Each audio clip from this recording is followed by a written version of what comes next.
there's nothing wrong with being driven and successful and wanting money. But if you identify as that is who you are, when things get hard or you're not in that echelon or something happens, you are a prisoner to that identity.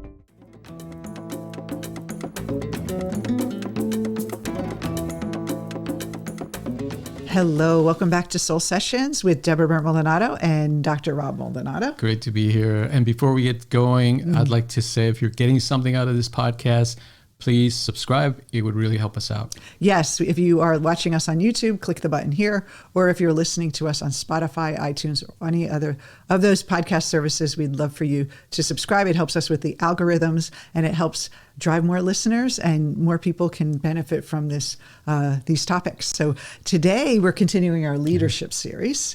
And this is, I think, a really favorite topic of mine. I know I always say this.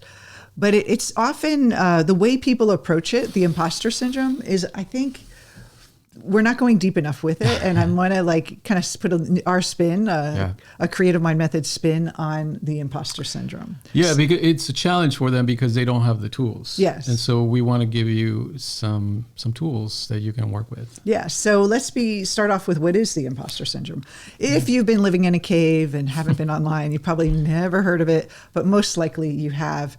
And it's interesting. They say that women suffer from imposter syndrome more than men, which is interesting. Yeah. So we have an expert here because you're I'm both an entrepreneur, a woman. And have you had the imposter syndrome? Maybe just a little bit. Yeah. We all have had it. And if you haven't had it, you're fooling yourself because we all have it, men and women, I think. Yeah, absolutely. And what it is the feeling that you achieved a certain amount of success, but you still don't feel like it's enough, or that you're getting away with something, like you're really not as great as your accomplishments. You don't belong in a group of people. I know when I first started as an entrepreneur, there were the masterminds, and you feel like, do I belong in this group with all these successful people? And also, there's just a lot of self-doubt. This going to the next level, like, who am I really?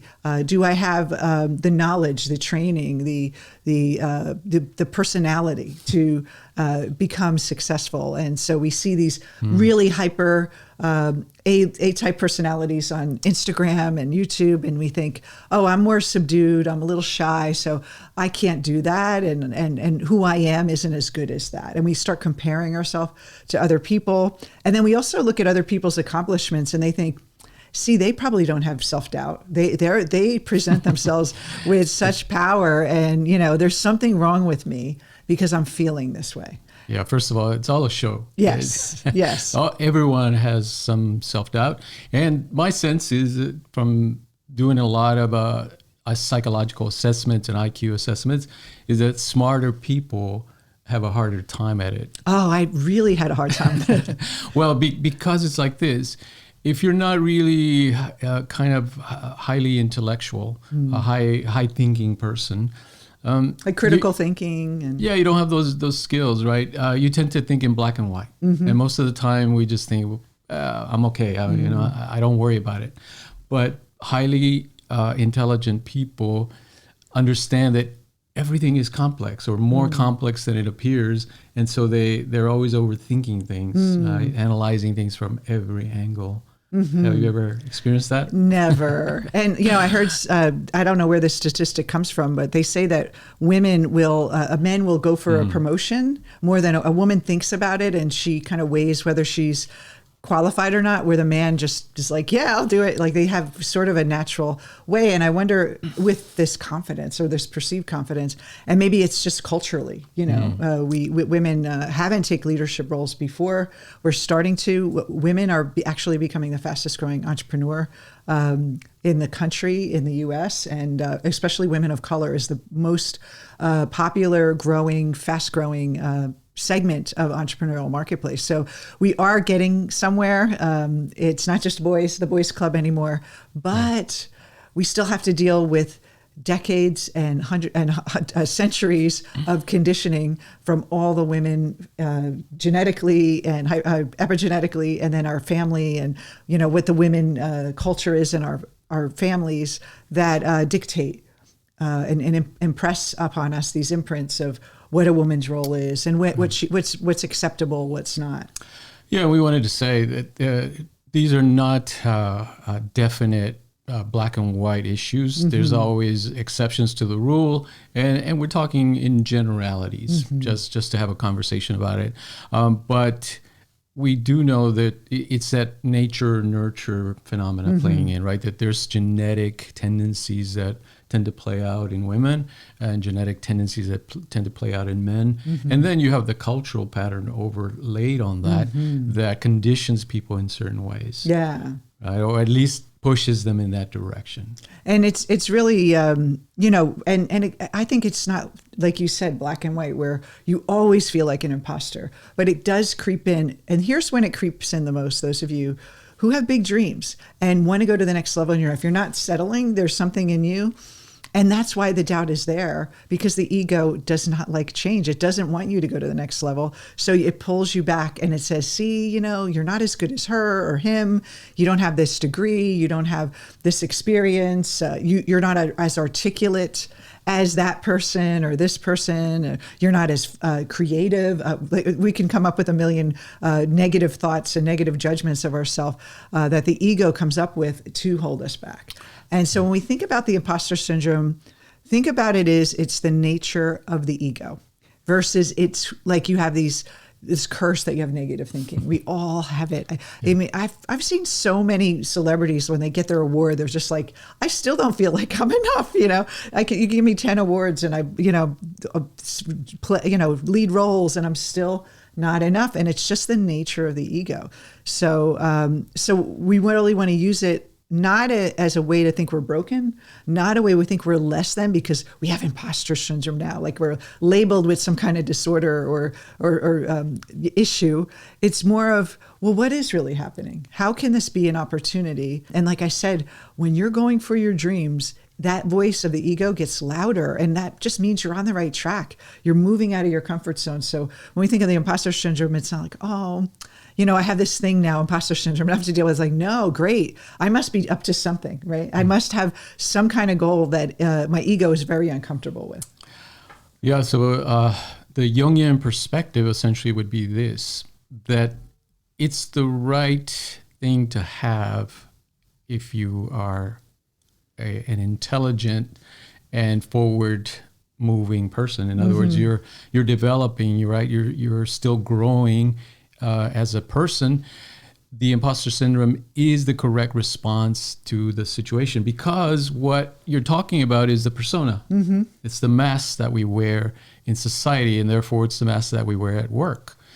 And so often what we're feeling is this sense that this mask that I'm presenting to the world, it's not really me. Mm-hmm. All right, I'm the one behind the scenes, the little man or the little woman behind the curtain pulling the levers. Strings, yeah. And that is the feeling of the calling to be genuine. And so it's a wake-up call. It's not necessarily that you're doing something wrong. It's simply that the internal structure of the psyche is saying it's time to be your true self, right? And so the imposter syndrome, it's a great opportunity to begin that journey of asking yourself, if I am not this persona that I'm creating, there's nothing wrong with it, right? But it's simply like a mask or a role that I've been playing. Then who am I? Wouldn't you say that the imposter syndrome is an ego defense from you living your greatest life? So a defense only comes up when it perceives danger. And so what would be, and so in our model, the Jungian model, we talk about the shadow. And so what would be the shadow of an imposter? It would be someone who's like a braggadocious person, someone who's arrogant, right? Narcissistic, boastful. And so it's almost like this ego's like, it's better for us to doubt ourselves than to show up like that person who knows it all, or that person who's just, has no kind of self-reflection, and they just kind of take over the room and they think they're so great. And so we want to look at how do we integrate a little bit of that? How do we integrate a little bit of that chutzpah to make sure that we are expressing our power, but also being conscientious of the room and everyone else. So you're not like steamrolling over everyone in the room. And so that's really, so when you think about it, the psyche's doing something here to protect you, to help you fit in, help you adapt to the group. And also sometimes when we are in the forefront, we get a lot more attention. So the imposter syndrome really plays a great defensive role for us to hide. And it's like, yeah, I'm not good enough yet. I'm gonna wait. I'm gonna procrastinate, or you kind of feel paralyzed. You're stuck. Or you overgive because I'm not enough. So I have to give so you can see my value. So we want to look at those kind of, I hate to use the word symptom, but like these expressions of it, and start to think, how can I use this to be more conscious of myself? And again, not just be confident now. Build up your confidence. Say you're good enough. Say your affirmations. Visualize your success. See yourself powerful. Those are all great, but until you deal with that conflict, like what is the defense? What is the fear that the imposter syndrome is kind of keeping at bay? Yeah, and a lot of those things are, of course, unconscious, as Jung would say. But you've met a lot of entrepreneurs and a lot more leaders than I have, because I was in academia for a very long time, and you were out in the world pounding the pavement, as they say. How do people manage that? In particular, women. How did you see them manage that imposter syndrome? Well, I think a lot of times they try to get more credentials to feel more like, I got to get all these certifications, and I got to feel get these degrees and master's degree, PhDs. I have to have a best-selling book. All these external validations of their value, and then also money. We see in the coaching industry a lot of people hang their hat on how much income their coaching company made, and they feel their self-concept is attached to their income. And they're all about, I'm a 7-figure coach, I'm an 8-figure coach, I'm a 6-figure coach. And there's nothing wrong with being driven and successful and wanting money. But if you identify as that is who you are, when things get hard, or you're not in that echelon, or something happens, you are a prisoner to that identity. And so what we want to do is we want to look at, how can I find that groundedness within myself, so I don't need those external reinforcements from the outside, or someone telling me you did a great job, you're so successful, or people buying our services, those are our coaches or service people. If we're doing really well and people say they love our work, all of a sudden we're not the imposter anymore. We don't want to build our ego up. And that's what I see. Like the advice I've seen out there is a lot of building the ego up more, just be more confident and say your affirmations, and you can do it, that kind of, you can do it, girl, you get it, girl. And it's like, that's okay. But we need to, again, what is it really going on? We're not just fluffing up the ego. We want to feel this grounded place. So no matter where you are in your business, no matter where you are in your career, you feel 100% qualified. 100% qualified, whatever level you're at. If you're a new coach working with one client, and that client's getting great results, and you're feeling really great, you found your passion, you're not an imposter. Look at that as more, I don't need to have a million things to make myself feel that I'm enough. Because if you start using those external measurements, it'll never be enough. Yeah. Getting every I know for me, when I first started, like every milestone, I was like, okay, I'm still not enough yet. Okay. All right. I still feel this voice. Like, when is this voice going to go away? How much money, how much success, how many books do I need to publish? How many, stages do I need to be on? How many podcast listeners do we have in order for me to feel enough? And it never is. And it's such a trap. And so that's why it's a freedom. It's right. Really a freedom. Yeah, what you're describing is locus of control. That's what's called in psychology. In essence, the external validation needed to feel powerful and okay and genuine. Whereas the internal locus of control is that sense that you're describing as well, of I'm okay within myself, and I'm happy and content and feel complete within myself. I don't need those external accolades to tell me that. Now, those things are great. Of course, they can still pursue them and create them, but they're not needs. They're more like real accomplishments. And I think the cool thing about doing this work and dealing with your imposter and loving your imposter, because it is that ego defense from that is you need to deal with in order to kind of break free. And if you do it earlier in your career, the more you're going to enjoy your success. When you get wildly successful, you're not feeling like you're on a house of cards and one day it's going to fall away.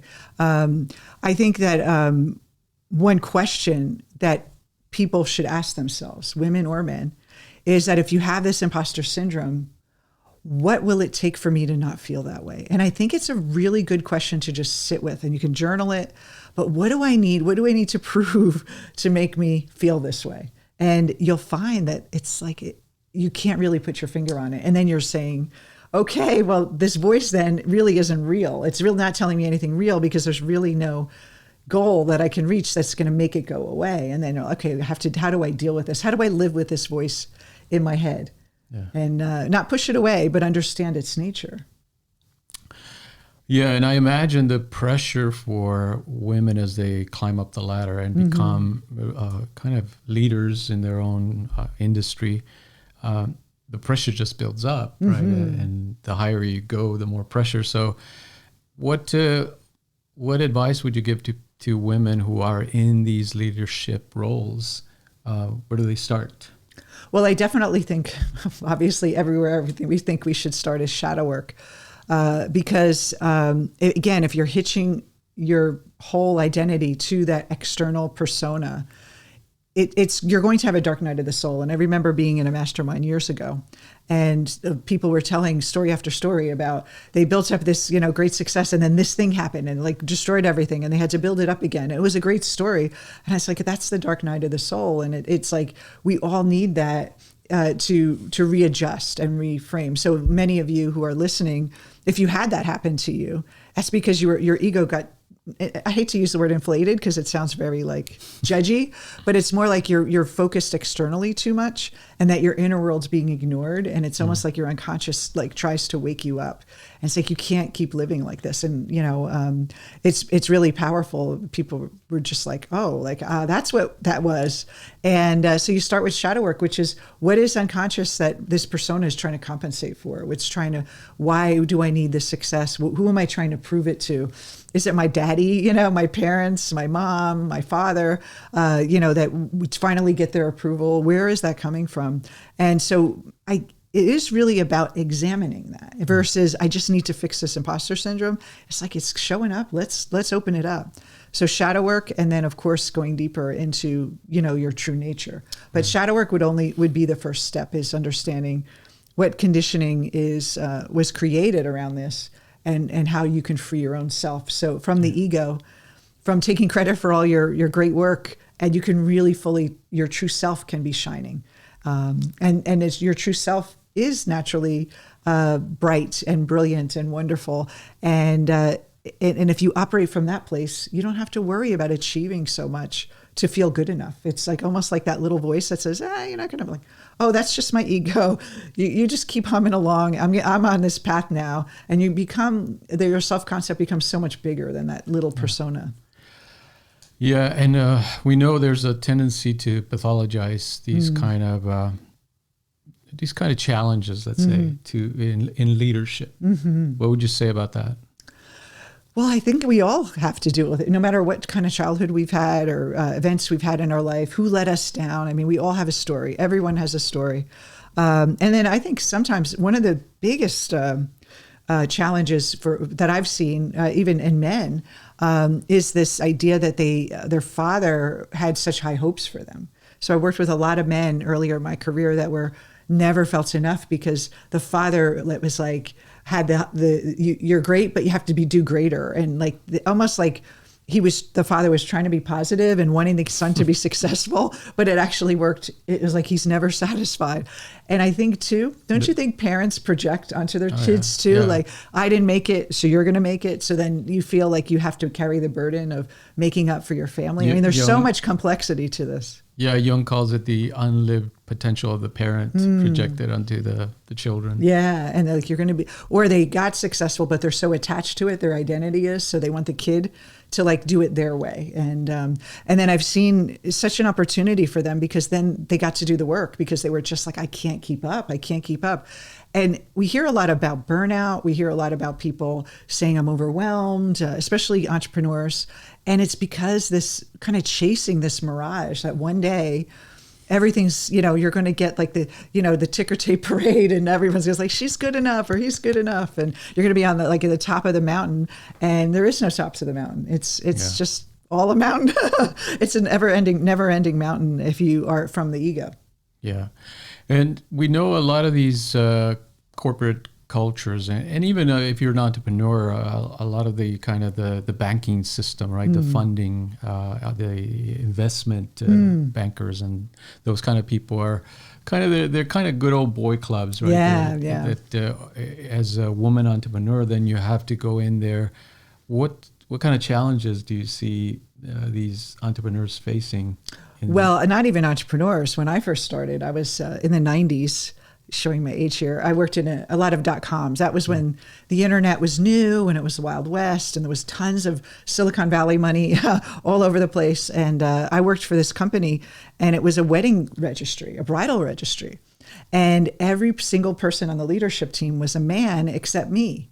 And none of them listened to me. I would be like, this doesn't seem like right. And, they would pick retailers that I'm like, a bride wouldn't want this. And, it was like, it was like that again, that good old boys club.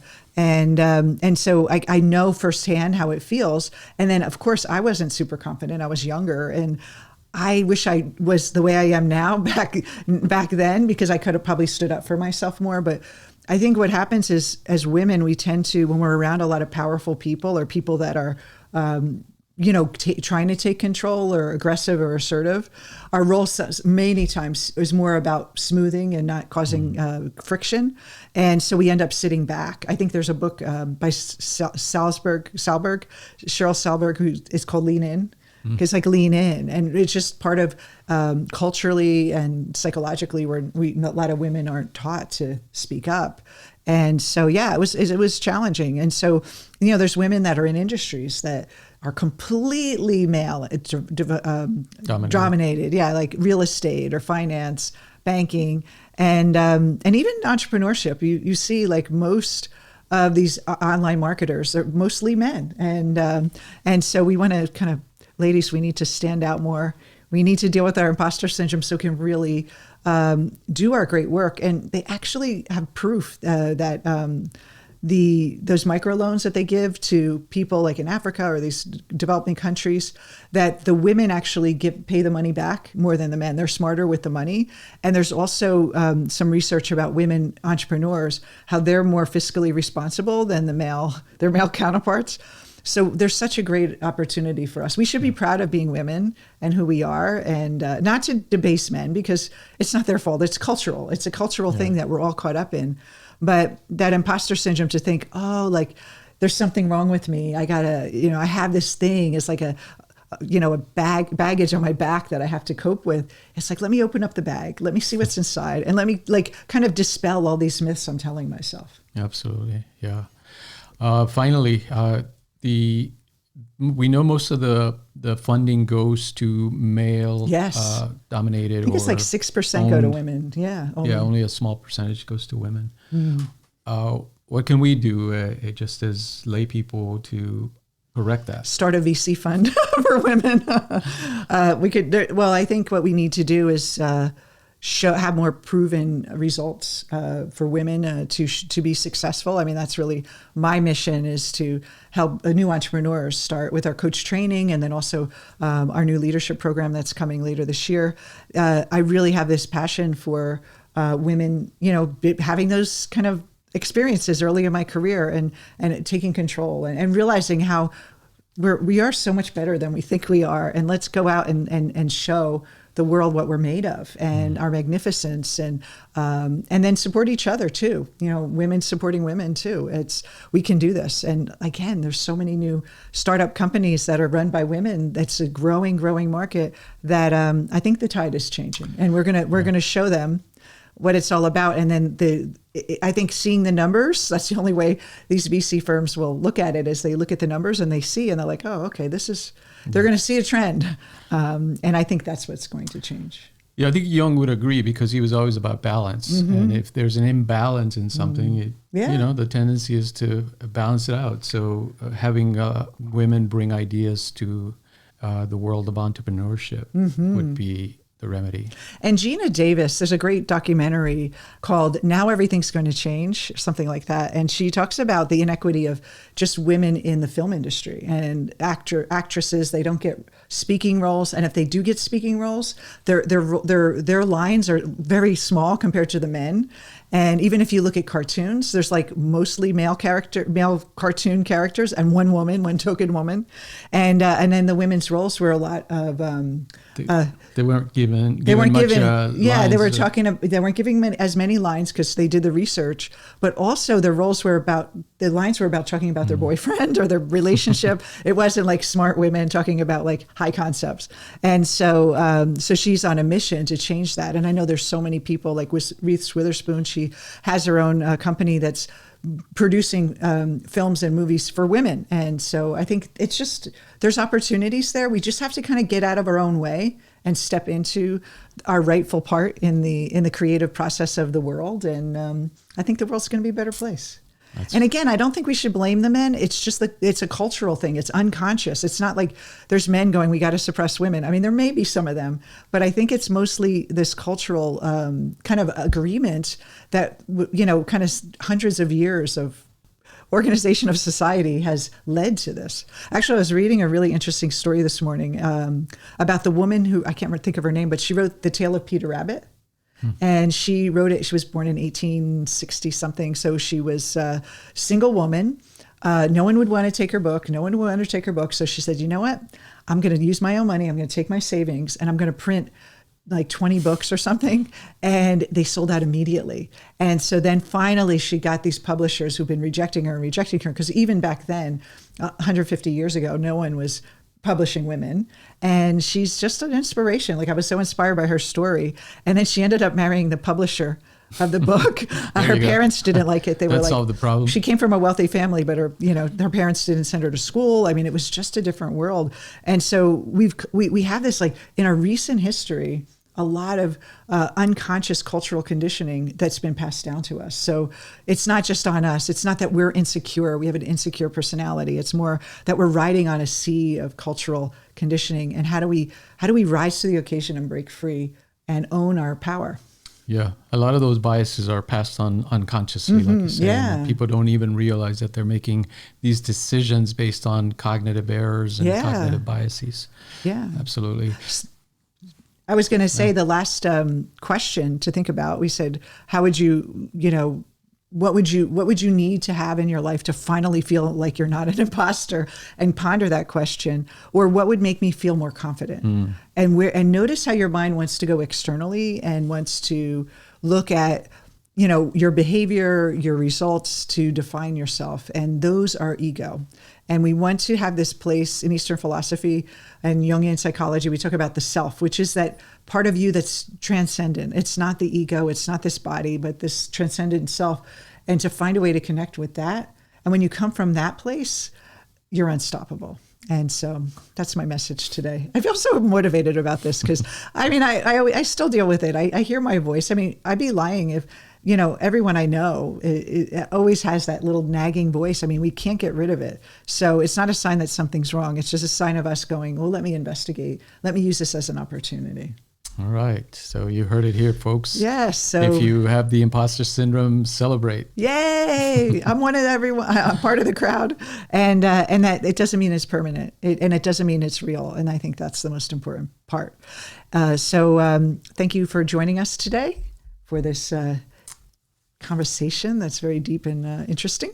And we will see you next week with another great episode of Soul Sessions. Before we go, I do want to remind you, if you're watching us on YouTube, do us a favor, click the subscribe button. It helps us a lot.